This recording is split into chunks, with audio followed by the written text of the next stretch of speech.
নমস্কার বন্ধুরা, আজকে পড়ছি লীলা মজুমদারের পাকদণ্ডী বইটির প্রথম পর্বের ষষ্ঠ অংশ।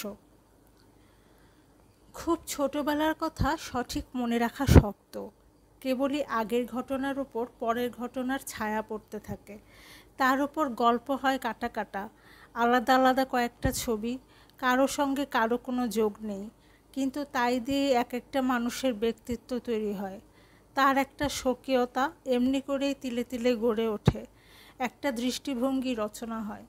আমার এই আমিত্বটা ওইভাবেই গড়ে উঠেছিল, কথা বললে অবশ্যই সবটুকু বলা হয় না, কারণ পুরুষানুক্রমেও নিশ্চয়ই কিছু নিয়ে এসেছিলাম। আর শুধু মানুষই বা কেন, ওই নীল পাহাড়ে ঘেরা, মাথার ওপর উপুর করা নীল গামলার তলায় মর্মরমুখরিত, পাখির ডাকে চকিত যে পরিবেশে দিনগুলো কেটেছিল, তারাও তাদের ছায়া রেখে গেছে। সরল বনে যেই না পা দিয়েছি, অমনি টের পেয়েছি শিরশির সরসর করে ছোট ছোট জানোয়ারের মধ্যে সাড়া পড়ে গেছে। গাছের কোটরে চকচকে চোখ বুজে গেছে। মগডাল থেকে শাঁখের মতো সাদা পাখি উড়ে গেছে। এরাও তাদের চলে যাবার একটু শব্দ, একটু ডানার হাওয়া রেখে গেছে। এত কথা কি আর একখানি বইয়ের দুটি মলাটের মধ্যেখানে ধরে দেওয়া যায়? যা আমার নাগালের বাইরে রয়ে গেল, তাকে কোন ভাষায় বোঝাবো? যাকে ভুলে গেলাম, তার কি পরিচয় দেব? দূরে নীল আকাশের ওপর রূপলি রঙে আঁকা ছবির মতো বরফের পাহাড় দেখা যেত, তাও সব দিন নয়। যেদিন আকাশে কুয়াশা থাকতো না, সেদিন একটু উঁচু ফাঁকা জায়গায় গিয়ে দাঁড়ালে তবে দেখা যেত। একজন সুন্দর মানুষ মাঝে মাঝে আমাদের বাড়িতে এসে থাকতো। সে আমার ছোট মাসি। তার নাম ছিল রমা। সাদা গোলাপের মতো সুন্দর, হাত পাগুলি পদ্ম ফুলের মতো। তার তখনও বিয়ে হয়নি। আমি তার গলা জড়িয়ে ঝুলে থাকতাম, গালে নাক ঘষে বলতাম, মন্না, আমি তোমার চশমা হব। ছোট মাসি কি বলতো মনে নেই, তবে আমার ছোট ছোট করে ছাঁটা চুলে হাত বুলিয়ে দিত মনে আছে। 41 বছর বয়সে 6টি ছেলে মেয়ে রেখে ছোট মাসি মারা গেল। মারা গেলে কি কেউ ফুরিয়ে যায়? ছোট মাসির স্মৃতি আমার মনের মধ্যে অফুরন্ত মধু উৎস হয়ে রয়েছে।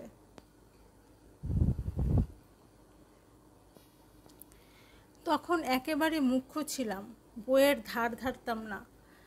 ঠিক সেই সময়েই যে কলকাতায় আমাদের মেজ জ্যাঠামশাই উপেন্দ্র কিশোর আর তার বন্ধু যোগীন্দ্রনাথ সরকার ছোটদের জন্য কেমন বই লেখা হবে, কোথায় ছাপা হবে, কেমন ধারা ছবি হবে, কি করে তার ব্লগ তৈরি হবে, এইসব প্রশ্ন নিয়ে ভেবে আকুল হচ্ছিলেন, সে কথা আমি ঘুণাক্ষরেও টের পাইনি।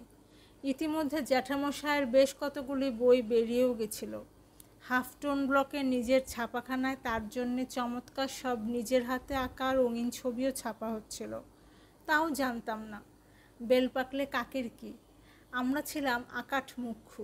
বইপত্রের সঙ্গে আমাদের কি? আমাদের বাড়িতে কুকুর বিড়াল না থাকতে পারে, দুরকম টিকটিকি ছিল। ঘরের ভিতরে ফিকে হলুদ টিকটিকি, আর ঘরের বাইরে কালচে পানা টিকটিকি। বাইরের দেয়ালের খাঁজে পেন্সিল কাটা ছুরি ঢুকিয়ে দাদা 3টি সাদা ডিম বের করেছিল, এই আমার কোড়ে আঙুলের নখের মতো।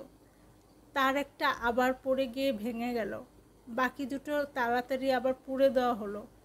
দাদা বলতো, না হলে মা টিকটিকির কষ্ট হবে। এইসব নিয়েই আমাদের দিন কাটতো। এই সময় আমার মার বড্ড অসুখ করলো, টনসিল থেকে পিষিয়ে উঠল। সকলের বড় ভাবনার কারণ হলো, আমরা এদিকে বাড়িতে দিনরাত মহা হট্টগোল করতাম, তাই আমাদের কয়েকদিনের জন্য নদীর ওপারে দিদিমার বাড়িতে পাঠানো হলো। পুল অনেক দূরে, আমরা পাথরের ওপর পা রেখে নদী পার হতাম। যেদিন নদীর মাথায় বৃষ্টি হতো, নদীতে ঢল নামতো, সব পাথর ডুবে যেত। জল নামার জন্য বসে থাকতে হতো। বেশিক্ষণ বসতে হতো না, দেখতে দেখতে বৃষ্টি নেমে যেত। ঢলের জল বড় পানিতে পৌঁছে যেত। আমাদের ছোট নদী যে কে সেই। মায়ের অসুখ শুনে ওই নদী পার হয়ে দিদিমা এসে আমাদের নিয়ে গেলেন। বলা বাহুল্য, দিদি কেঁদেছিল। দিদিমা গরম জলে আমাদের হাত মুখ মুছিয়ে দিয়ে, গরম লুচি আর মোহনভোগ খাইয়ে মস্ত একটা খাটে প্রকাণ্ড এক লেপের নিচে শুয়ে দিয়ে তাদের দেশের শিয়ালরা কেমন পাকা কাকুর খেয়ে যেত সেই সব গল্প বললেন। বাড়ির পিছনে নদীর কলকল আর সরল বনের শো শো শব্দ এত দূর থেকে শোনা যাচ্ছিল না, তবু আমরা খুব ঘুমিয়েছিলাম। সকালে দিদিমার ছেলে দেবপ্রসাদ মামা ওদের খোবানি গাছের পাকা ফল পেড়ে দিয়েছিল। বাড়ির পিছন দিকে একটা ছোট্ট বারান্দা ছিল, সেখানে একটা দাঁড় করানো পায়া দেওয়ার টুকরি ছিল, তার মধ্যে নানা রঙের নতুন কাপড়ের ছাট ছিল। হয়তো ওগুলো মুনুমাসির প্রিয় জিনিস, কিন্তু দিদিমা ওর অনেকগুলো দিদির আমার হাত ভরে দিয়ে বললেন, কেঁদো না, এই নিয়ে পুতুলের জামা করো। জামা করব না আর কিছু। দিদির 5.5, আমার 4.5 বছর বয়স। পরে কাকমি উবিন কাঁচি দিয়ে ছোট্ট চারকোনা ছাটগুলোর মধ্যেখানে একটা করে ছেদা করে দিয়েছিল। তার মধ্যে দিয়ে মাথা গলিয়ে আমাদের ইতু পিতু এলে বেলেদের যে কি সুন্দর দেখিয়েছিল সে আর কি বলবো।